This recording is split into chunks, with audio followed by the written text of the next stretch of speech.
বাড়িতে কেউ আসছেন? ঘরে কেউ আছেন নাকি?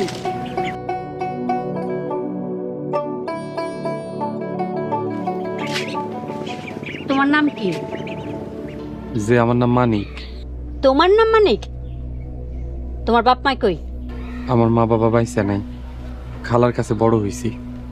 খালা কয়দিন আগে মইরা গেছে। কি করো তুমি? পড়ালেখা করি আর খেতে খামারে কাম করি।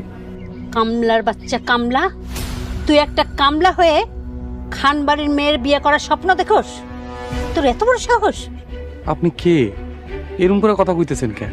আমার বাপ মা তুলে গালি দিতেছেন কেন?